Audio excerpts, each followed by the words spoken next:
Pernahkah kamu mengalami saat dekat dengan seseorang, walaupun hanya berbicara sesaat, kamu merasa nyaman, tenang, damai, dan bahkan bahagia? Sikap, gerak tubuh, dan tutur katanya memberikan energi tersendiri. Namun, ada juga seseorang yang justru sebaliknya. Saat berada di dekatnya, tubuhmu merasa tidak nyaman, gelisah, dan bahkan merasa lelah, walaupun hanya berbicara sesaat. Atau, jika kamu memiliki kepekaan yang tinggi, walaupun tidak berbicara, kamu bisa merasakan getaran energi negatifnya. Seolah-olah energimu habis tersedot oleh orang tersebut. Mereka adalah ciri-ciri seseorang yang memiliki getaran energi negatif yang kuat, hingga tanpa kamu sadari bisa menguras energi positif yang ada dalam dirimu. Kenali ciri atau tipe manusia penghisap energi tersebut, sehingga kamu bisa membentengi diri atau menghindari orang dengan tipe tersebut. Simak video ini sampai akhir, kita akan membahas bagaimana cara menetralisir energi negatif dalam diri dengan cara yang sederhana.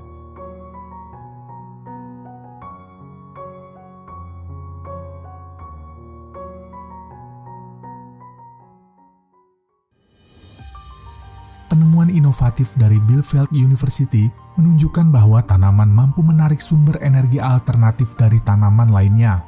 Temuan penelitian yang dirilis ke jurnal online Nature Communication mengungkapkan bahwa tim peneliti biologi yang dipimpin oleh Profesor Dr. Olaf Kruse dan timnya secara mikroskopik mengamati bahwa ketika tanaman alga hijau sedang kekurangan energi, ia akan menarik energi dari tanaman sekitar. Seiring dengan teori tersebut, tubuh manusia juga bisa dikatakan mirip dengan spons yang menyerap energi pada lingkungan sekitarnya. Seorang psikolog, Olivia Bederly, mengatakan, inilah alasan mengapa seseorang dapat merasa tidak nyaman dalam kelompok dengan campuran energi dan emosi tertentu. Manusia dikatakan menarik energi tertentu untuk menarik makan keadaan emosionalnya. Namun, tidak hanya menyerap energi positif untuk memenuhi kebutuhan emosi, terkadang energi negatif orang lain juga dapat mempengaruhi dan merusak energi Anda. Seperti pembahasan pada video kami yang berjudul Power versus Force, Profesor David R. Hawkins dalam disertasinya yang berjudul Analisa Kualitas dan Kuantitas dan Kalibrasi dari Level Kesadaran Manusia, ia menemukan bahwa perasaan atau emosi memiliki level vibrasi dan energi yang berbeda, yang kemudian dia tuangkan dalam sebuah buku yang berjudul Power versus Force. Ia memetakan level energi dari masing-masing emosi menjadi dua kelompok. Vibrasi tinggi masuk dalam kelompok yang dia namakan Power, yaitu level energi pada 10⁻² ke atas, di mana emosi bersifat menguatkan atau energi positif.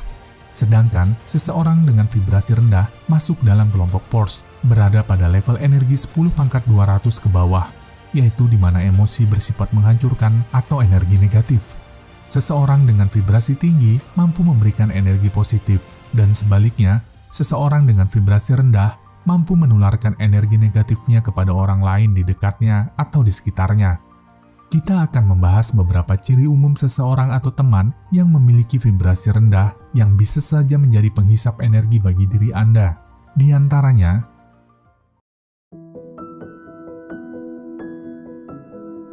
jika Anda bertemu dengan seseorang yang selalu mengeluh terhadap banyak hal, padahal Anda baru saja bertemu, waspadalah. Ini merupakan ciri-ciri manusia yang memiliki vibrasi negatif yang tinggi. Mereka seakan terjebak dengan masalah yang mereka hadapi dan tidak berusaha untuk mencari jalan keluarnya. Si tukang mengeluh tidak dapat menyembunyikan perilaku dan kebiasaan yang mengeluh. Bahkan pada saat pertemuan pertama pun, Anda sudah bisa menduganya. Selalu ada saja yang dikeluhkannya, mulai dari masalah pribadi sampai hari-hari yang dia lalui. Dia haus akan empati dan simpati, ingin selalu merasa dikasihani karena keadaan kurang beruntung yang dia alami. Mereka sering begitu terbawa dalam arus negativitasnya dan tidak memiliki cara lain dalam berinteraksi. Terdapat perbedaan mendasar antara seseorang yang memang sedang memiliki masalah serius atau sedang bersedih dengan mereka yang tukang mengeluh tanpa henti. Tukang mengeluh ini juga berimplikasi pada keadaan kesehatan fisik mereka.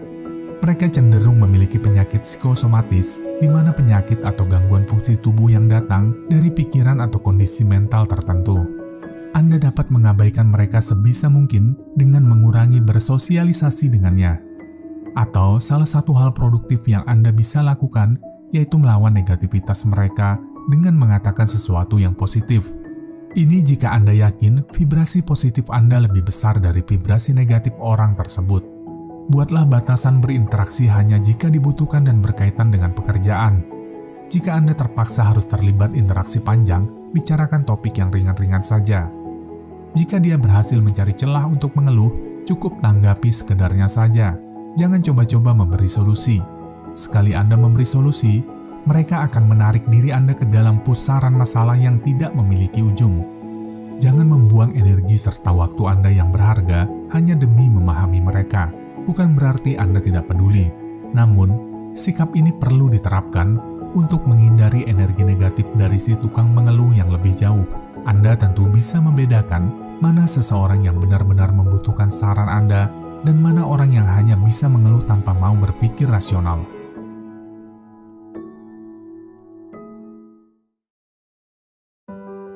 Yang satu ini pasti kamu tidak asing lagi. Mereka selalu memiliki bahan untuk menjelekkan apapun. Teman, kerabat, sampai pemerintahan, ada saja hal-hal buruk yang selalu bisa mereka komentari. Walaupun dengan bermodalkan informasi yang minim, mereka dengan mudah mengembangkan informasi minim tersebut dengan bumbu-bumbu gosip bahkan fitnah. Tidak ada baiknya seseorang di matanya. Dengan menggunjing, mereka ibarat mendapatkan energi baru dalam tubuhnya. Namun sebaliknya, bagi kamu yang tidak suka menggunjing, hatimu tentu merasa tidak nyaman. Terdapat perlawanan dalam hati setiap mendengar perkataan mereka, hingga tanpa sadar pikiran dan batinmu mengalami kelelahan seperti kehabisan energi.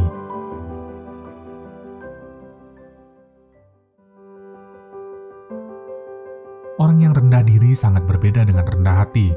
Rendah hati merupakan karakter positif yang melekat pada diri seseorang.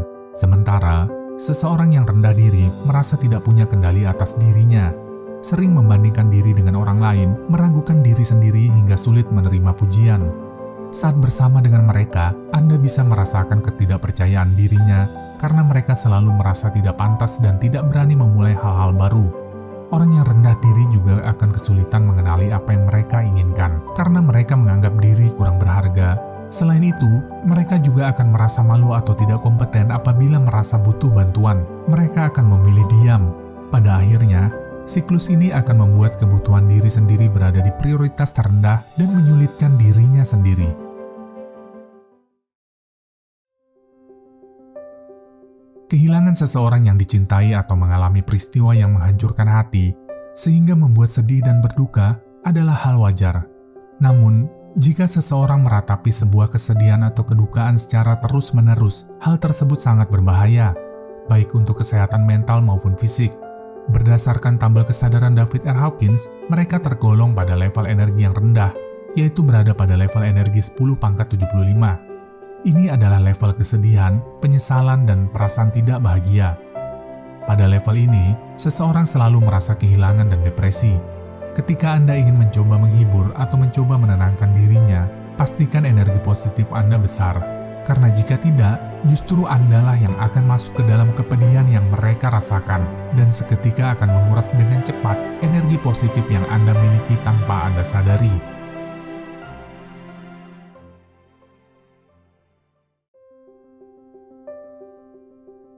Seseorang yang memiliki karakter egois akan membuat Anda lelah menghadapinya. Mereka hanya memikirkan dirinya sendiri tanpa memikirkan perasaan orang lain. Apa yang dia inginkan harus diikuti. Rasa ego sebenarnya ada di dalam tiap diri manusia, hanya saja kadarnya yang berbeda-beda. Orang egois selalu meminta didengarkan, tetapi tidak mau melakukan hal yang sama. Dia selalu merasa pendapatnya paling benar, dan lucunya, orang egois ini suka menuduh orang lain egois, yang sebenarnya merupakan karakter dari dirinya sendiri. Banyak orang yang memilih untuk menjauh dari mereka karena tidak kuasa berkompromi dengan sifat-sifat mereka. Orang dengan tipe ini selalu memandang segala hal dari sisi negatifnya saja. Ia sering pesimis dalam menghadapi sesuatu. Biasanya, ketika melakukan sesuatu, ia sudah takut duluan. Overthinking, takut jikalau terjadi ini dan itu. Padahal, apa yang dipikirkan belum tentu terjadi. Parahnya, terkadang dia menyebarkan ketakutan atau kekhawatiran itu kepada orang di sekitarnya. Ia selalu saja khawatir dengan banyak hal. Mengantisipasi berbagai kemungkinan buruk yang mungkin terjadi adalah hal baik, namun tidak dalam porsi berlebihan. Mereka sering menghabiskan banyak waktu untuk sekedar mengkhawatirkan banyak hal yang tidak perlu, bahkan tanpa alasan yang jelas sekalipun. Terdapat studi yang menunjukkan bahwa orang yang sering berpikir negatif atau bersikap sinis memiliki resiko lebih tinggi terkena demensia.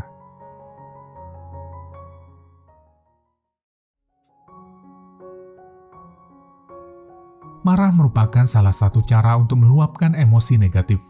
Sebenarnya tidak ada yang salah dengan meluapkan emosi melalui kemarahan, selama dilakukan dalam batas yang wajar. Namun, jika seseorang terlalu sering marah karena tidak mampu mengontrol emosinya, tentunya ada hal yang salah dalam dirinya. Energi Anda akan terkuras sangat cepat menghadapi orang seperti ini. Sebisa mungkin, hindari dan jangan bekerja sama dengan mereka. Dan masih banyak lagi ciri manusia dengan vibrasi negatif. Bagi kamu yang memiliki vibrasi positif yang tinggi, mungkin kamu memiliki benteng yang kuat untuk menghadapi manusia dengan vibrasi negatif. Namun, bagi kamu yang dalam keadaan kurang stabil, ada baiknya menghindari manusia dengan ciri yang telah disebutkan tadi. Karena akan ada beberapa efek atau dampak yang bisa terasa langsung kamu rasakan. Dampak pada setiap orang mungkin berbeda-beda, namun yang paling umum dialami di antaranya, badanmu akan merasa lemas dan kelelahan, mudah terpengaruh emosi orang lain, merasa kurang sehat, merasa cemas, merasa nyeri atau sakit yang tidak bisa dijelaskan, pusing, dan dipenuhi pikiran yang berlebihan. Lantas, bagaimana cara menetralisir energi negatif?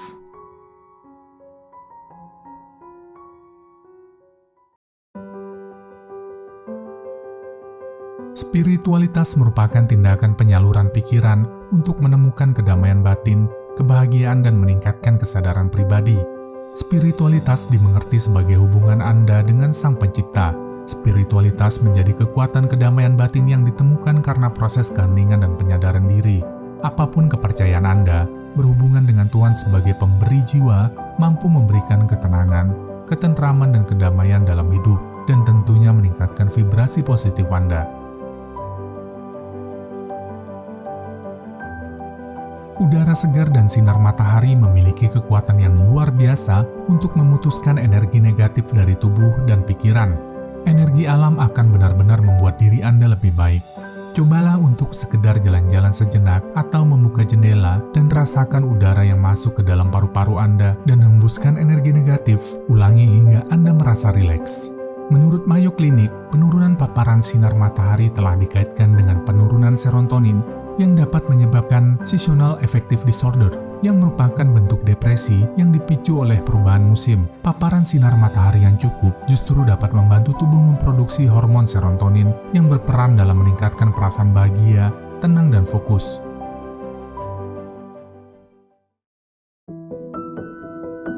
Sejak dahulu, air dipercaya dapat melunturkan energi negatif yang menempel pada tubuh. Menurut penelitian yang diterbitkan dalam Journal of Applied Psychology, mandi dengan air dingin merangsang pelepasan norepinefrin dari sistem saraf simpatis.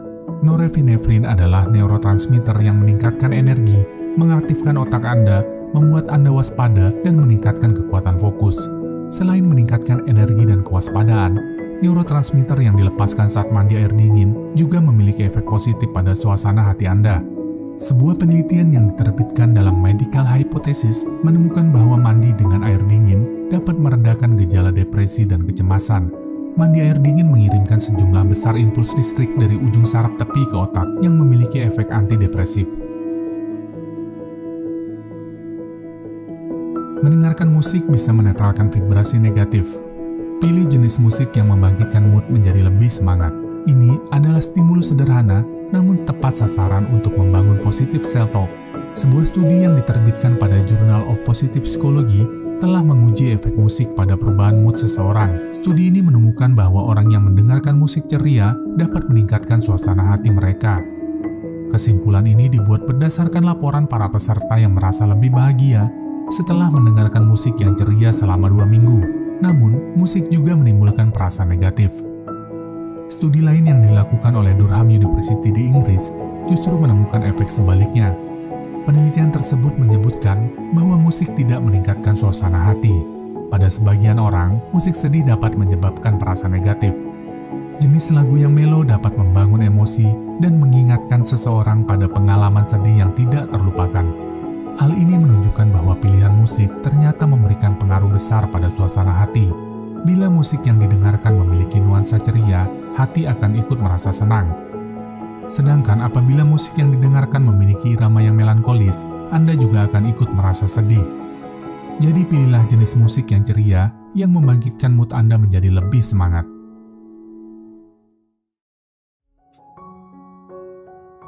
Meditasi adalah proses atau kegiatan melatih pikiran Anda untuk fokus dan mengarahkan pikiran. Anda dapat menggunakan untuk meningkatkan kesadaran diri dan lingkungan Anda. Meditasi memberikan manfaat penting bagi kesehatan fisik dan mental. Bahkan meditasi kerap dilakukan para atlet dunia termasuk Cristiano Ronaldo. Alasannya, meditasi mampu menenangkan pikiran setelah stres dengan padatnya jadwal pertandingan. Kendati hanya duduk diam, meditasi dapat mempengaruhi kesehatan tubuh secara menyeluruh, baik fisik maupun mental. Meditasi adalah kegiatan yang bertujuan untuk menciptakan ketenangan pikiran dengan tubuh yang lebih rileks. Anda bisa melakukannya di mana saja dengan tempat yang memiliki suasana tenang.